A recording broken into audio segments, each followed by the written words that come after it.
नमस्कार साथियों, मेरा नाम है आर के सिंह। संस्कृति आईएएस के प्लेसेस इन न्यूज सीरीज में आप सभी का स्वागत है। जैसा कि आप सभी जानते हैं कि हम अपने सीरीज में चर्चा में रहने वाले जो भी प्लेसेस होते हैं उन पर हम मानचित्र के माध्यम से बात करते हैं। तो इसी क्रम में आज हम जिस प्लेस की चर्चा करने वाले हैं वो साइप्रस है। पहले देखेंगे कि आखिर साइप्रस क्यों चर्चा में है और उसके साथ ही साइप्रस से जुड़ी हुई जो भी महत्वपूर्ण भौगोलिक जो अवस्थिति होगी उस पर भी हम बात करेंगे। चलिए देख लेते हैं।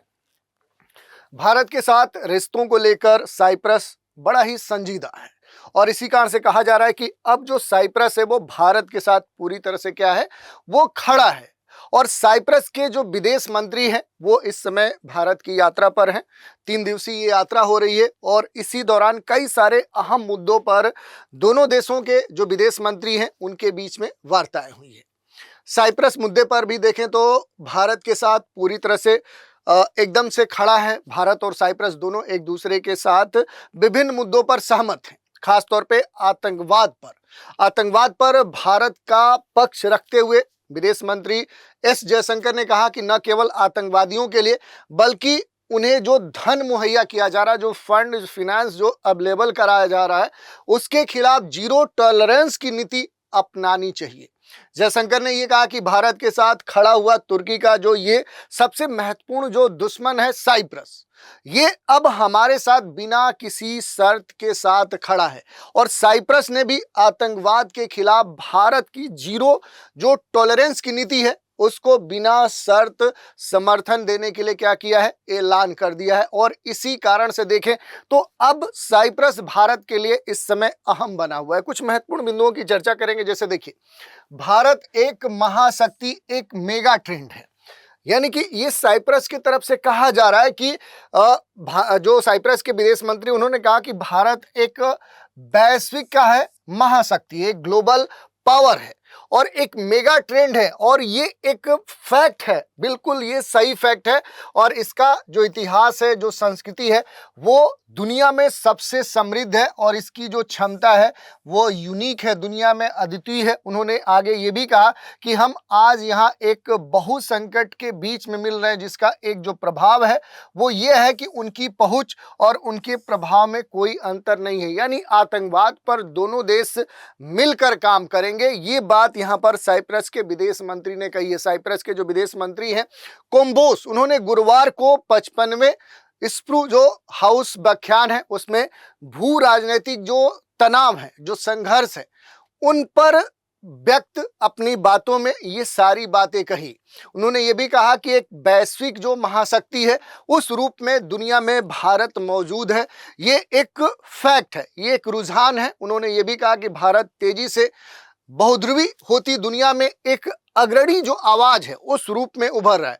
और ये बात भारत यात्रा पर पहुंचे साइप्रस के जो विदेश मंत्री है उन्होंने कही और इस बात के बहुत सारे जो मायने हैं वो अब निकाले जा रहे हैं और इसी कारण से देखें तो ये मसला चर्चा में भी है। इसके अलावा अगर आप देखेंगे तो पहली बार भारत आए हैं साइप्रस के विदेश मंत्री जो कोम्बोस है और कोम्बोस की ये पहली भारत यात्रा है और गर्मजोशी से स्वागत भी किया गया है। और विदेश मंत्री जो एस जयशंकर हैं उन्होंने उनका स्वागत किया और ये खास अहम इसलिए भी हो रहा है कि ये कहा गया कि 14 साल में साइप्रस की पहली मंत्री स्तरीय कह सकते हैं कि ये यात्रा है और इसी कारण से ये अहम हो जा रही है। और साइप्रस ने खास तौर पे चूंकि भारत के संदर्भ में जो भी आतंकवाद है उस आतंकवाद के मुद्दे पर समर्थन देने की बात कही है, क्योंकि साइप्रस के विदेश मंत्री कोम्बोस ने ये कहा कि हमले जो भी हो रहे हैं वो किसी एक तरह से किसी खास एक देश के ऊपर नहीं हो रहे, बल्कि इसका एक व्यापक जो प्रभाव है वो देखने को मिल रहा है और भारत के प्रति अपनी पूरी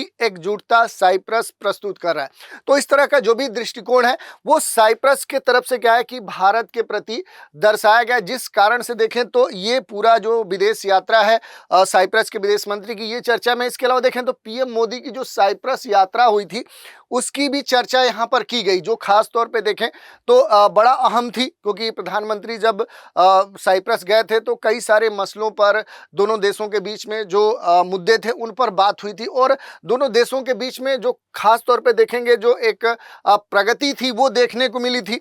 तो इस कारण से ये मसला और अहम हो जाता है। सबसे खास बात है कि भारत यूरोपीय संघ संबंधों का जो समर्थन है वो भी साइप्रस ने किया है। वहां के विदेश मंत्री ने जोर देकर ये बात कहा कि हमारा ये मानना है कि यूरोपीय संघ के लिए एक रणनीतिक जो विकल्प है वो सबसे अहम है, जिसे पूरा किया जाना चाहिए, और यूरोपीय संघ और भारत दोनों के पारस्परिक हित में ये क्या होगा, ये अहम होगा। इस तरह की जो बात है वो यहाँ पर कही गई है। साइप्रस इस महत्वपूर्ण लक्ष्य को प्राप्त करने के सभी जो प्रयास हैं उनका क्या करेगा, समर्थन करेगा। तो निष्कर्ष यही है कि एक ऐसा रिश्ता जिसकी जो ऐतिहासिक जड़ें हैं वो बहुत ही गहरी हैं, लेकिन इसके साथ ही मेरा ये भी मानना है, वहाँ के विदेश मंत्री ने ये कहा कि इसका भविष्य बहुत लंबा है, उज्जवल है। तो इस तरह की जो बात कही गई ये बड़ा ही चर्चा में। सबसे खास बात है कि एफटीए पर खास तौर पे पुरजोर जो समर्थन है वो साइप्रस का है, क्योंकि साइप्रस के विदेश मंत्री ने ये कहा कि जो यूरोपीय संघ है और जो भारत है उन दोनों के बीच में जो मुक्त व्यापार समझौता है वो होना चाहिए, और इसका समर्थन साइप्रस करता है। इस समझौते के सफल समापन से न केवल यूरोपीय संघ भारत के जो संबंध है वो मजबूत होंगे, बल्कि भारत और सभी जो यूरोपीय देश हैं उनके लिए एक महत्वपूर्ण जो अवसर है वो भी ये समझौता खोलेगा। और इसी कारण से देखें तो जो साइप्रस है वो पूरी तरह से क्या है कि भारत के तरफ खास तौर पे देखता है, क्योंकि उनका ये कहना है कि भारत एक स्वाभाविक क्या है, साझेदार हो सकता है यूरोपीय देशों के लिए। साइप्रस को एक अटूट विमान वाहक पोत कहा गया है। साइप्रस भारत को न केवल एक पुराने मित्र के रूप में देखता है बल्कि भविष्य के दृष्टिकोण से भी एक सहयोगी और साझेदार के रूप में देखता है। अगर हम बात करें कि जो साइप्रस है क्या भारत के लिए वो भी इतना ही महत्वपूर्ण है, क्यों आम हो जाता है साइप्रस, ये सबसे खास बात है। इसमें ये बात आपको देखने को मिली थी कि कुछ समय पहले जब देश के प्रधानमंत्री ने कुछ 3 देशों की यात्रा की थी, उसमें आप देखेंगे तो भारत से साइप्रस, कनाडा, क्रोएशिया, इन 3 देशों की जब भारत के प्रधानमंत्री ने यात्रा की थी तो उस समय ये यात्रा काफ़ी चर्चा में थी। तो सीमा पार आतंकवाद के खिलाफ जो एक जंग है उसमें भारत के साथ कई सारे देश खड़े थे, तो भारत को दृढ़ समर्थन देने के संदर्भ में देखें तो साइप्रस की खास तौर पे उस समय बड़ा ही चर्चा हुई थी और फिर से एक बार हो रही है। तो जो भी साझेदार देश हैं उनमें साइप्रस भारत के साथ हमेशा खड़ा रहा है। आतंकवाद से निपटने में दुनिया भर से जो भी देश भारत का समर्थन किए उसमें ये भी एक महत्वपूर्ण है। तुर्की के पहलू को छोड़ दिया जाए तो चूंकि साइप्रस क्या है कि हमेशा एक तरह से देखें तो ये खिलाफ उनके रहा है, और भारत के लिए इसकी जो सपोर्ट है, इसका जो समर्थन है ये भारत के लिए अहम हो जाते हैं। सबसे खास बात है कि इसकी जो भौगोलिक अवस्थिति है ये सबसे महत्वपूर्ण है भारत के लिए। भारत मध्य पूर्व जो यूरोप आर्थिक जो गलियारा है उसका एक महत्वपूर्ण हिस्सा के तौर पे यहाँ पर मजबूत है, और इसकी जो मजबूती है यहाँ जो मौजूदगी है इसका लाभ भारत को आने वाले समय में मिलेगा। तो ये जो गलियारा है इससे मध्य पूर्व के माध्यम से जो भारत है वो सीधे क्या करेगा, यहाँ से जो यूरोप है ये भारत जो है यूरोप के कई सारे देशों के बीच में जो भी व्यापारिक संपर्क है या इस तरह के जो भी इंटरकनेक्शन है वो प्राप्त कर सकता है, जो कि भारत के लिए पहले अवेलेबल नहीं था। यही नहीं, भूमध्य सागर में साइप्रस की एक महत्वपूर्ण भूमिका है। इस दृष्टिकोण से भी देखें तो साइप्रस भारत के लिए अहम हो जाता है। इसके अलावा साइप्रस चूंकि 2026 की पहली छमाही में जो यूरोपीय यूनियन है उसके संघ की परिषद की जो अध्यक्षता है वो करने वाला है। चूंकि भारत यूरोप के साथ मजबूत जो व्यापारिक संबंध है, जो सुरक्षा संबंध है वो स्थापित करना चाह रहा है, और इसी कारण से साइप्रस क्या हो जाता है, भारत के लिए सबसे अहम हो जाता है। तो ये हमने देख लिया बेसिक जो मसला था। अब थोड़ा सा साइप्रस की जो भी भौगोलिक अवस्थिति है उस पर हम बात कर लेंगे कि आखिर साइप्रस कहाँ पर हमें देखने को मिलेगा। तो देखिए ये मानचित्र है, मानचित्र के माध्यम से साइप्रस की जो एक्चुअल पोजीशन है वो हम देखने का प्रयास करें। तो ये क्या है, साइप्रस एक तरह से देखें यूरेशियाई देश है, ये द्वीपीय देश है, छोटा सा आइलैंड वाला देश आपको यहीं पर ये देखने को मिलेगा। ये क्या है, एक द्वीपीय देश है जो कहाँ पर अवस्थित आपको देखने को मिलेगा। ये देखिए ये मेडिटेरेनियन सी है, भूमध्य सागर है, भूमध्य सागर में है सुदूर उत्तर पूर्वी कोने में ये छोटा सा एक द्वीपीय देश आपको देखने को मिलेगा। तो ये साइप्रस भूमध्य सागर का तीसरा सबसे बड़ा द्वीप है। साइप्रस की जो भौगोलिक स्थिति है ये बड़ा अहम मानी जाती है। पश्चिम एशिया और राजनीतिक रूप से देखें तो ये यूरोप का हिस्सा है। तो साइप्रस बड़ा ही महत्वपूर्ण भौगोलिक अवस्थिति पर है। अगर इसके भौगोलिक अवस्थिति की बात करें तो देखिए ये इक्वेटर है, 0 डिग्री अक्षांश रेखा है, तो इसके उत्तर में आपको ये देखने को मिलेगा। और प्राइम मेरिडियन लाइन के ये क्या है, ये एक तरह से आप देख सकते हैं कि खास तौर पे यहाँ पर पूरब में अवस्थित है। तो प्राइम मेरिडियन जो लाइन है उसके पूरब में है और इक्वेटर के उत्तर में है। तो ये क्या है, ये उत्तर पूर्वी गोलार्ध का एक महत्वपूर्ण देश माना जाता है।